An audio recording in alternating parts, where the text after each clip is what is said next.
सुप्रभात बच्चों, कैसे हो आप सब। मैं आशा करती हूँ आप सब खूब मज़े कर रहे होंगे। आओ बच्चों, हिंदी की कक्षा प्रारंभ करें और अपने 10वें अध्याय को आज शुरू करते हैं, जिसमें हम आज महाभारत के बारे में जानेंगे। यह एक पौराणिक कथा है। तो इसमें सबसे पहले हम पाठ प्रवेश के बारे में बात कर लें। महर्षि वेद व्यास ने महाभारत को संस्कृत महाकाव्य का रूप दिया था। महाभारत बच्चों को धर्म और कर्म का पालन करना सिखाता है। बच्चों, हजारों वर्ष पहले बच्चों कुरुवंश में एक प्रतापी राजा शांतनु हुए थे। हस्तिनापुर उनकी राजधानी थी। हस्तिनापुर क्या थी? उनकी राजधानी थी। धृतराष्ट्र और पांडु नाम के उनके 2 पौत्र थे। बच्चों, धृतराष्ट्र जन्म से अंधे थे, अतः पांडु राजा बनाए गए। पांडु राजा हुए। धृतराष्ट्र के 100 पुत्र थे, उन्हें कौरव कहा जाता था। दुर्योधन जो था ना बच्चों, उनमें सबसे बड़ा था। और पांडु के 5 पुत्र थे। कौन कौन थे? युधिष्ठिर, भीम, अर्जुन, नकुल और सहदेव। इन्हें क्या कहा जाता? बच्चे थे। रोगग्रस्त होने के कारण पांडु अधिक दिन जीवित नहीं रहे। उनकी मृत्यु के बाद युधिष्ठिर को राजा बनना था। युधिष्ठिर कौन थे? पांडु के ज्येष्ठ पुत्र थे बच्चों। पर युधिष्ठिर तब क्या थे? छोटे थे। परंतु अभी वे छोटे थे, इसलिए धृतराष्ट्र को राजा बना दिया गया। धृतराष्ट्र कौन थे बच्चों? पांडु के भाई। उनको ही तब तक राजा बना दिया गया। एक दिन कौरव और पांडव राजकुमार गेंद से खेल रहे थे। वो दोनों एक दिन गेंद से खेल रहे थे। अचानक उनकी गेंद एक कुएं में गिर गई। गेंद कैसे बाहर निकले, इस असमंजस में सभी राजकुमार परेशान थे। एक दिन सभी राजकुमार गेंद खेल रहे थे। बच्चों, जैसे आप लोग भी गेंद खेलते हो तो आपकी गेंद कभी इधर कभी उधर चली जाती है, वैसे इनकी गेंद भी एक पास में कुआं था, उसमें चली गई। अब ये लोग सोच रहे हैं, असमंजस में है कि क्या करें, कैसे गेंद को निकाले। बच्चों, उसी समय वहां पर द्रोणाचार्य कहीं से उधर आ गए और उन्होंने बाण चलाया और बाण से ही कुएं में से गेंद को बाहर निकाल लिया और निकालने के बाद उन राजकुमारों को दे दी। यह बात जब राजा धृतराष्ट्र को मालूम हुई तो उन्होंने गुरु द्रोणाचार्य से राजकुमारों को, ये है गुरु द्रोणाचार्य, तो इनको राजकुमारों को धनुर्विद्या सिखाने का अनुरोध किया। उन्होंने कहा कि जब उन्हें यह बात पता चली, किसको बच्चों? धृतराष्ट्र को, तो उन्होंने कहा गुरु द्रोणाचार्य को बुला के कि आप हमारे राजकुमारों को अपनी धनुर्विद्या सिखाइए। अनुरोध किया। उस समय गुरु द्रोणाचार्य से बड़ा धनुर्विद्या का ज्ञाता और कोई नहीं था। द्रोणाचार्य ने धृतराष्ट्र का अनुरोध स्वीकार कर लिया और उनकी देखरेख में कौरव और पांडव राजकुमारों की शिक्षा आरंभ हुई। उन्होंने उनका अनुरोध स्वीकार कर लिया बच्चों। किसने? गुरु ने, द्रोणाचार्य ने। और उन्होंने अपनी देखरेख में कौरव और पांडव राजकुमारों को शिक्षा देना शुरू किया। कुछ ही समय में कौरव पांडव राजकुमार धनुर्विद्या में पारंगत हो गए। क्या हो गए? पारंगत हो गए बच्चों, यानी उन्होंने बहुत जल्दी उस धनुर्विद्या को सीख लिया। कौरव पांडव बड़े वीर और साहसी थे। अर्जुन उनमें सबसे अधिक योग्य धनुर्धर हुए। भीम और दुर्योधन ने गदा प्रहार में विशेष दक्षता प्राप्त की। जो अर्जुन थे ना इसमें से, पांडव में से, वो बहुत अच्छे धनुर्धर हुए, सबसे अच्छे धनुर्धर हुए। और जो भीम और दुर्योधन थे, वो गदा चलाने में, जो गदा ऐसे ऐसे करके चलाते ना, उसमें बहुत विशेष दक्षता प्राप्त की उन्होंने। युधिष्ठिर सत्यवादी और धर्माधिराज हुए। युधिष्ठिर जो सबसे बड़े भाई थे, वो क्या हुए? सत्य बोलने वाले और धर्म के ज्ञाता हुए। कुछ समय बाद पांडवों में जो सबसे बड़े थे, यानी कि युधिष्ठिर को युवराज घोषित किया गया। इसलिए कौरव उनसे ईर्ष्या करने लगे। जब थोड़े बड़े हो गए बच्चों, तो युधिष्ठिर जो थे, जो सबसे बड़े थे, उनको युवराज घोषित कर दिया गया। तो उससे क्या हुआ? जो कौरव थे, उनके कौरव भाई, वो सब उनसे ईर्ष्या करने लगे। ईर्ष्या को शत्रुता में बदलते देर नहीं लगी। कौरव राजकुमार पांडवों को नष्ट कर देने का, क्या करने का बच्चों? नष्ट कर देने का यत्न करने लगे। यत्न मतलब कोशिश करने लगे बच्चों। एक दिन चतुराई से पांडवों को लाख के एक महल में ठहराकर कौरवों ने आग लगा दी। लाख होता है बच्चों जो कि एक ऐसा द्रव्य होता है जिसमें अगर आग लग जाती है तो बहुत जल्दी पिघल जाता है। तो लाख के घर में महल में ठहरा कर उन्होंने कौरवों ने क्या करा, आग लगा दी वहां। तो किंतु पांडव गुप्त मार्ग से बच निकलने में सफल हो गए। परंतु पांडव जो थे वो वहां पर एक गुप्त मार्ग से निकलने में सफल हो गए बच्चों। कुछ दिन बाद पांचाल के राजा द्रुपद की पुत्री द्रौपदी का स्वयंवर रचा गया। कुछ दिन के बाद राजा द्रुपद जो थे उनकी पुत्री द्रौपदी का स्वयंवर रचा गया बच्चों। उसमें पांडवों सहित बड़े बड़े योद्धा और महारथी सम्मिलित हुए।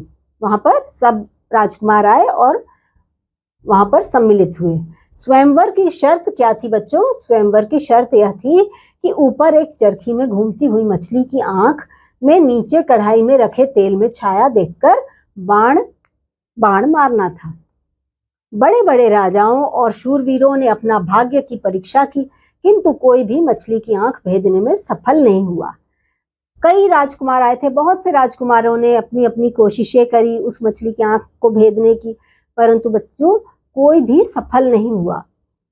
अंत में अर्जुन ने तेल की कढ़ाई में मछली की परछाई देखकर बाण संधान किया।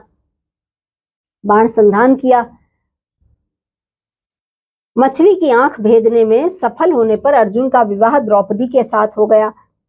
अब अर्जुन जो थे उन्होंने देखो मछली को की परछाई में देखकर ऊपर ऐसे करके धनुष चलाया और वो सफल हो गए बाण चलाने में। तो मछली की आंख भेदने में सफल होने पर अर्जुन का विवाह किसके साथ हो गया बच्चों? द्रौपदी के साथ, क्योंकि वो सफल हो गए थे। इससे दुर्योधन जो थे, दुर्योधन की शत्रुता और भड़क उठी। दुर्योधन के कहने पर धृतराष्ट्र ने पांडवों को अलग राजधानी बनाने के लिए एक बीहड़ जंगल देकर दुर्योधन को हस्तिनापुर का युवराज बना दिया। अब जो दुर्योधन था उनके कहने पर उनके जो पिता थे धृतराष्ट्र, उन्होंने पांडवों को एक अलग राजधानी बनाने के लिए एक बीहड़ जंगल मतलब घना जंगल देकर दुर्योधन को हस्तिनापुर का युवराज बना दिया। इस समय जहां दिल्ली है वहीं पर पांडवों ने अपनी राजधानी बनाई जिसका नाम इंद्रप्रस्थ था। जहां पर आज दिल्ली है बच्चों, वहां पर उन्होंने अपनी राजधानी बनाई थी जिसका नाम उस समय इंद्रप्रस्थ था। इस पर भी दुर्योधन की ईर्ष्या समाप्त नहीं हुई। एक दिन उसने पांडवों को अपने यहाँ जुआ खेलने के लिए आमंत्रित किया। जुआ एक तरह का खेल होता है बच्चों, वो खेलने के लिए आमंत्रित किया मतलब बुलाया। दुर्योधन ने छल कपट से पांडवों का सारा राजपाट और सर्वस्व जीत लिया। दुर्योधन ने छल करके कपट करके उनका जितना भी राजपाट था उसे छीन लिया। जुए की शर्त के अनुसार पांडवों को 12 वर्ष का वनवास और 1 वर्ष का अज्ञातवास मिला, जिसके कारण उन्हें अनेक दुख सहने पड़े। उनको 12 वर्ष की वनवास की सजा मिली और 1 साल का अज्ञातवास मिला। तो कुल 13 वर्ष बीतने के बाद पांडवों ने धृतराष्ट्र से अपने लिए केवल 5 गांव मांगे। जब कौरवों से मतलब उन्होंने दुख पाए, उसके बाद 13 वर्ष बीतने के बाद पांडवों ने धृतराष्ट्र से क्या मांगा बच्चों? 5 गांव मांगे सिर्फ उन्होंने। परंतु दुर्योधन उन्हें सुई की नोक के बराबर भी भूमि देने को तैयार नहीं था। सुई की नोक जो होती है ना बच्चों, उतना भी भूमि वो उन्हें देना नहीं चाहता था। कौन? दुर्योधन। इसका परिणाम यह हुआ कि दोनों दलों में युद्ध ठन गया। इस युद्ध में श्री कृष्ण पांडवों की ओर हुए और उनकी सेना कौरवों के पक्ष में रणभूमि में उतरी। कहाँ उतरी बच्चों? रणभूमि में। श्री कृष्ण किनकी तरफ से थे बच्चों? पांडवों की ओर से। दोनों ओर की सेनाएं लड़ने के लिए जब आमने सामने खड़ी हुई तो अर्जुन ने रण क्षेत्र में अपने भाई बंधुओं और रिश्तेदारों को देखकर उनसे युद्ध का विचार छोड़ दिया। जब दोनों ओर से सेनाएं एक दूसरे के सामने आई और अर्जुन ने अपने भाई बंधुओं को देखा, अपने रिश्तेदारों को देखा, तो उन्होंने युद्ध का विचार छोड़ दिया। तब श्री कृष्ण ने अर्जुन को समझाया और कहा, न्याय के लिए इनसे युद्ध करना तुम्हारा क्या है? धर्म है।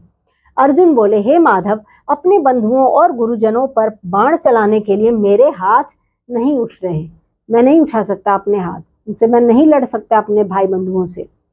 जब ऐसा बोला उन्होंने, अर्जुन ने, उस समय श्री कृष्ण ने जो उपदेश देकर अर्जुन को युद्ध के लिए तैयार किया, वही गीता का उपदेश है बच्चों। विश्व का महान ग्रंथ बन गया है, जो कि आगे चलकर विश्व का महान ग्रंथ बन गया। युद्ध आरंभ हुआ, जो 18 दिनों तक चलता रहा। इस युद्ध में कौरवों और पांडवों की सेना के लाखों सैनिक मारे गए।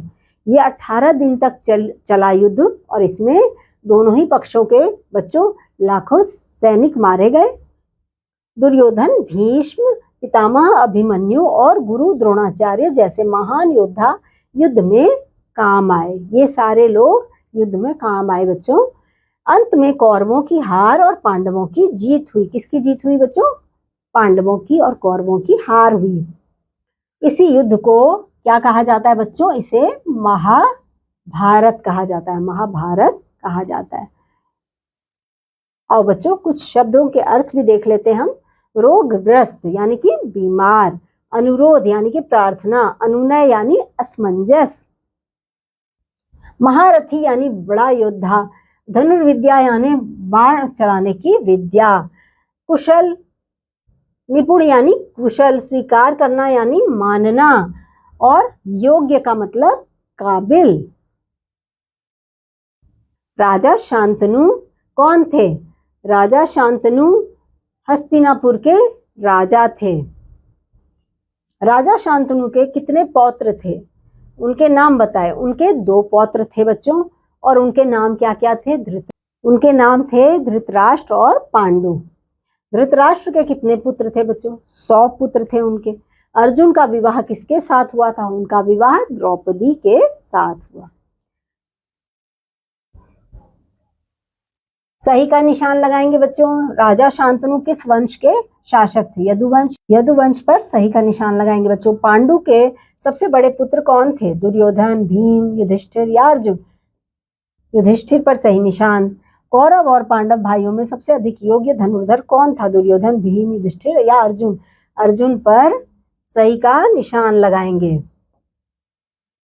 तेल की कढ़ाई में मछली की आंख की परछाई को देखकर बाण किसने भेदा? भीम, दुर्योधन, अर्जुन या युधिष्ठिर? अर्जुन ने।